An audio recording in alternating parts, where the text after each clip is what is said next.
According to the Anti-Defamation League, in 2021 alone, 59% of African Americans report receiving some sort of hate and harassment online. Additionally, 64% of LGBTQ respondents, 36% of Jewish respondents, and 57% of Muslim respondents all report experiencing some form of online harassment.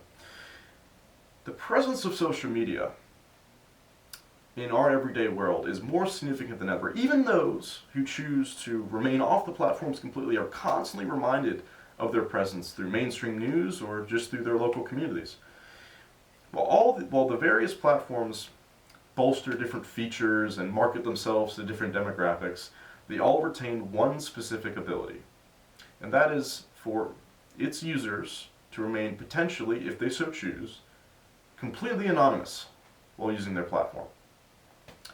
Now, this ability is undoubtedly a feat of the modern world, that a person from any demographic all over the world can interact with their peers completely anonymously.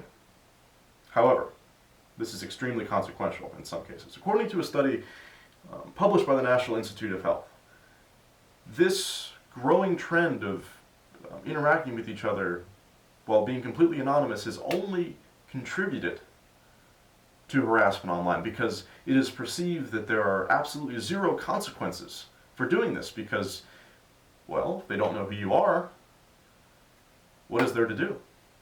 Additionally, because the bully cannot actively see the effects of their words on their target, this just further dehumanizes the victim.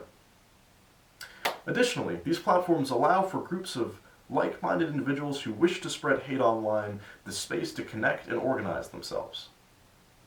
The effects of this type of harassment extends beyond the targeted individuals themselves and into the communities of the disenfranchised as a whole.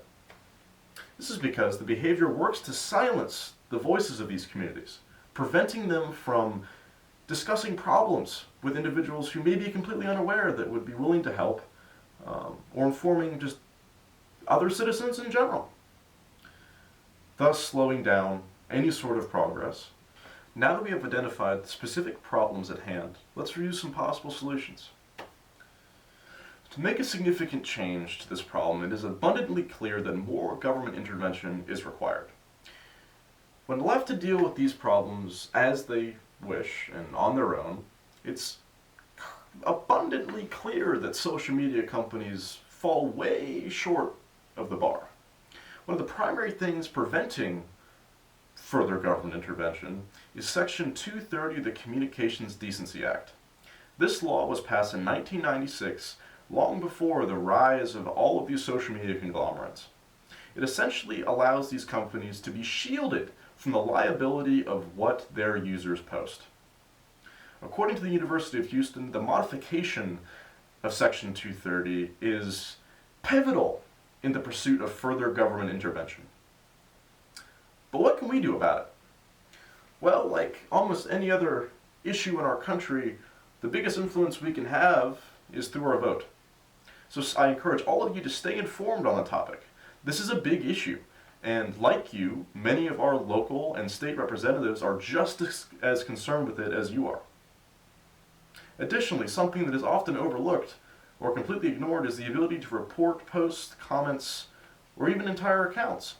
This feature is found almost universally across various mainstream platforms and can be very effective at flagging and ultimately removing hateful content.